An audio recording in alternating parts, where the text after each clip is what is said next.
Hey everyone of Witches of the Moon. Welcome back for week 3 for familiars. Familiars can be many things, especially if you have spiritual familiars.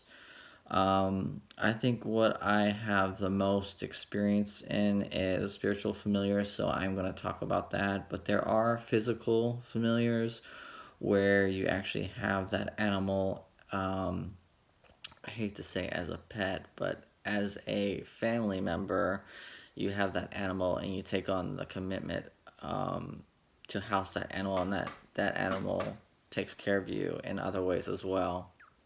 But as far as spiritual familiars, you might also know these as totems, or spirit animals. But really, it can be anything. You can have an angel familiar, you can have an archangel familiar, you can have a dragon, a griffin, a unicorn. The sky is the limit here because a lot of the stuff, it's not physical, it's all energy, and it's really what you tap into, what archetype that I would say empowers you more. Um, Now, there are some that are lifelong, and there are some that are there just for a brief moment to teach you something, and there are some that you are kind of born into. And there's a good book called Spirit Clans, which I'd recommend anyone that's into familiar work or any kind of work dealing with um, having a spiritual being help you out. It's a really good book. It breaks down a lot of the animals and what they stand for, and how, particularly in this one, it talks about Native Americans and how they used them in their clans, and how they are represented, and how they are kind of brought into being, I guess you can say. Um, you can Had a weird thought. Sorry. You can. There are many ways that you can get a spirit animal, and a lot of it is meditation or trance work, if you want to call it that. I will list a meditation on the bottom of that. I feel that's really good. I was researching some for this video, trying some out because I personally do my own type of journey, and I make up my own meditations, and I kind of guide myself. For the one I'm listing, I felt was really good, especially for a starter, to kind of know what's going on and kind of figure out your own rhythm of things. And one of the things I feel that's really good for, especially for a beginning meditator, is including some kind of rhythm, or some kind of something that you can focus your ears on, and kind of get in the groove of that, and letting yourself go. That's why music is a really powerful thing to have. And one of the things I tell people, if you are in bad moods a lot, and you are not feeling well all the time, what kind of music are you listening to? What kind of music are you feeding yourself?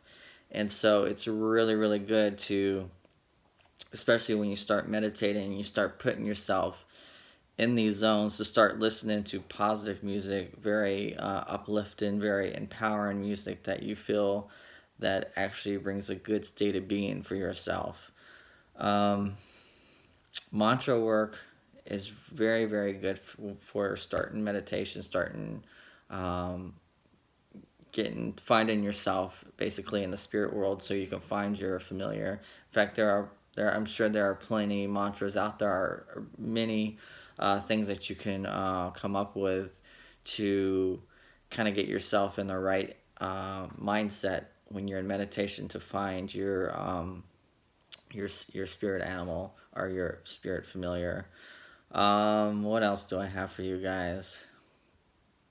And one of the last things that I did put in my notes, and I would hate to classify this as familiars, because I feel, well, very much like the spirit clans, or the clan animal that you're born with, or the clan totem, whatever you want to call it, that you're born with. Um, I'm kind of uneasy putting them in lumping them into familiar states because uh, I feel you're born with it, and no matter what you do, you're going to have that.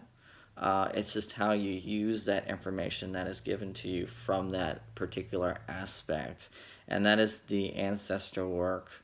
Um, Even if you're adopted, you can still do a lot of work with your ancestors and figuring out um, where your spirit comes from. Maybe you can't find out where exactly your genes lie and your DNA goes back to, but you can at least figure out where your spirit goes back to, and you can work from there. Um, I think that's all I have for you. I do have another book that I wanted to recommend to you, and that's Transportation. If you're doing any kind of, let me show this for a quick minute. Uh, any kind of journeying whatsoever, any kind of meditation, you know, this, any kind of spiritual meditation, let me put it that way. This is a really good starter book. There are a lot of books out there on meditation. I feel like one, it's hard to write a book on meditation, especially um, a guide on how to do it right, I guess you can say, because I feel like meditation is a lot like masturbation. Only you can do it, and only you know how you like it. But this book will give you a good starting point, a good launching pad to really go where you need to go. Um, there are different types of meditation, and I'm really not going to go into all of them. But there is spiritual meditation. That's kind of like where you go on a journey and you kind of find your energy and you bring it back to yourself. There's analytical meditation, is where really you are kind of like taking the inventory of how things are going in your life and where you want to go and keeping your mindset on your goal. And then there's concentration meditation, and concentration meditation is really an amazing starting point for any meditation, whatever you decide to do, spiritual, analytical, or whatever.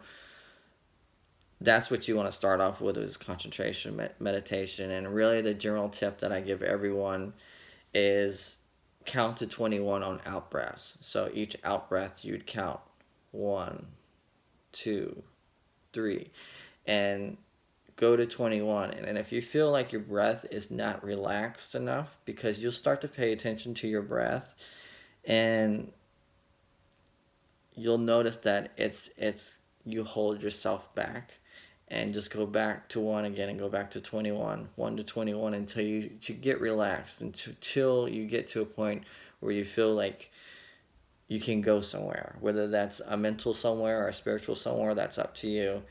That's when I tell people to then start your meditation, your whatever meditation you want to do.